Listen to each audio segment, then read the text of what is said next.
Bom dia, como você está?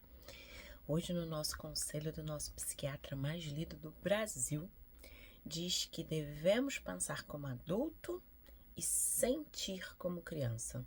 Quem inverte esse valor nunca atinge a maturidade. Então anota aí, eu devo pensar como adulto e sentir como criança para alcançar a maturidade e agir com maturidade. E é tão interessante, né, o trabalho com criança e grupo de criança, né, eu não trabalho com criança no individual, eu trabalho com oficinas, com jornadas, enfim, orientação familiar, criança na creche. Essa verdade me mostra que a criança ela tem um desentendimento ali e ela rapidamente perdoa. Ela tá ali, ela dá um jeito. E assim, uma criança chora. A gente tem crianças muito pequenas que ainda estão na fase da chupeta. Uma criança, a outra chora e ela pega a chupeta assim. Tipo, a empatia, né? Chora não, toma meu chupeta, para de chorar. Então, assim, a gente precisa ser como criança nesses aspectos. Dos sentimentos e da expressão deles, ok? Por que reproduzimos na vida adulta os comportamentos que mais desaprovamos dos nossos pais na infância? Por quê? Por que você faz o que você reclamava tanto? Por que você faz o seu filho passar por aquilo que faz você ir para terapia hoje? Por quê? Porque arquivamos contínua e prolongadamente.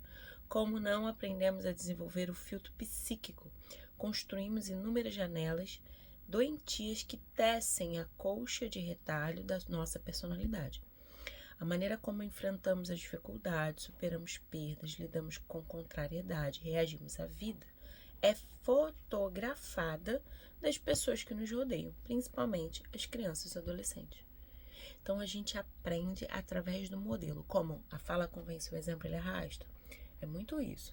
Meu pai faz isso, minha mãe faz isso. Como minha mãe faz? Como minha mãe age? Minha mãe diz sim para tudo? Minha mãe diz sim com vontade de dizer não? A criança é uma esponjinha e criança lê emoção. A gente desaprendeu e tem que fazer curso na vida adulta, tem que fazer terapia. Criança não, criança vem lendo tudo, expressão neurônio espelho purinho ali, ó. A gente também consegue. A gente só precisa se reconectar com esse sentir da criança. Então, quando a criança é como Chaves, não, sim, ó, sim. Tá? O meu adulto, a minha mãe, o meu pai, assim, você não pode mentir. Você fala, mas gente, você mente toda hora. É dual, né? Ambíguo. E toda vez que eu tô numa relação ambígua, dual, eu fico com dificuldade de saber quem eu sou e como eu vou reagir àquilo. A maneira como enfrentamos as dificuldades, portamos perdas, lidando com contrariedade ali. Reagimos à vida e é fotografada pelas pessoas que nos rodeiam, principalmente crianças e adolescentes. Quem pensa nas consequências dos seus gestos sabe que as pessoas não respeitam mais não respeitam, nos respeitam muito mais pela imagem que construímos dentro delas do que as palavras que a proferimos.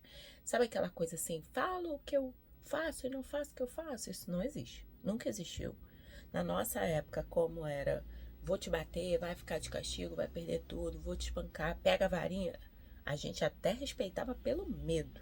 Mas a gente sempre ficou assim, por que ele mente, hein? Por que? E tinha um medo tão grande que fazia até que a gente não pensasse, não é isso? A imagem psíquica determina o grau de admiração, que por sua vez determina o impacto dos nossos atos, o grau de admiração do tom do eco psíquico.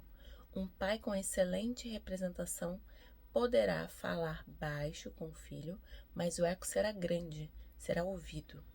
Um pai com uma representação ruim,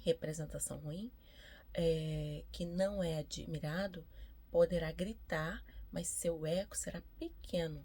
Sua atitude gerará uma invasão de privacidade que inquietará e invocará, que incomodará e não educará. Deixa eu te falar uma coisa.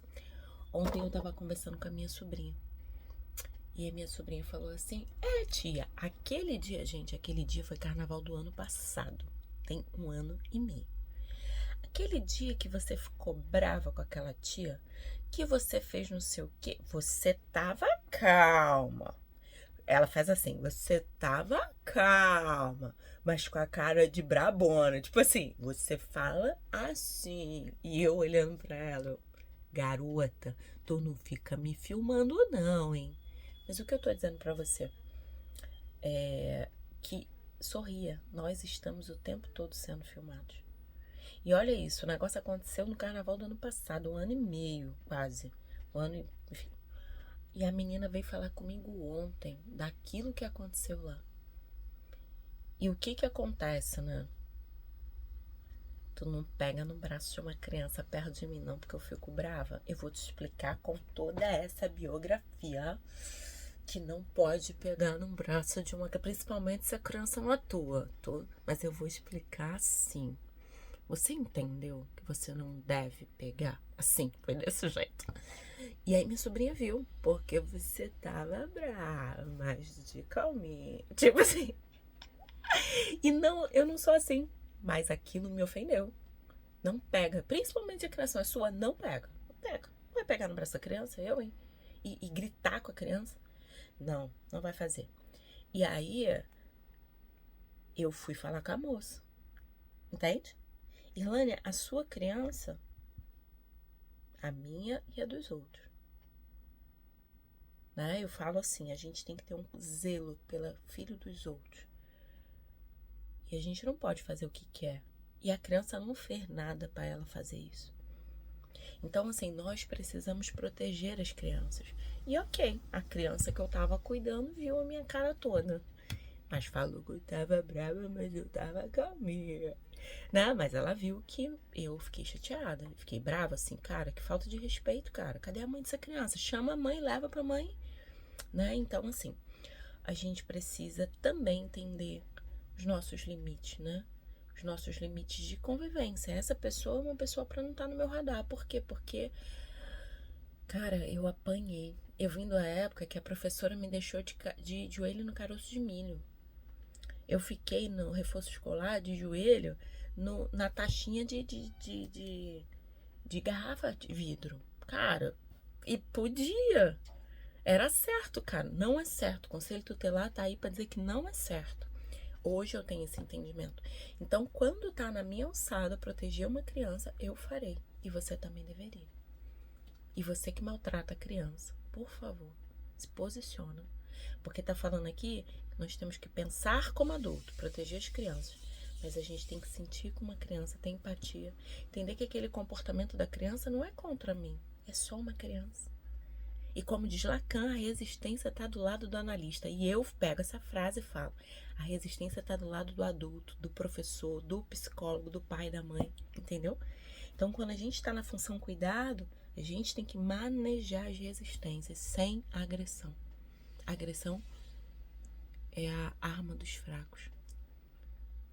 E aí eu bato em você pra você me obedecer sem pensar, sem... Tá errado. Beijo grande pra você e até amanhã. Hoje foi um pouquinho tenso, né? Mas reflita, se vê isso, manda pra alguém. Beijo grande pra você. Até amanhã.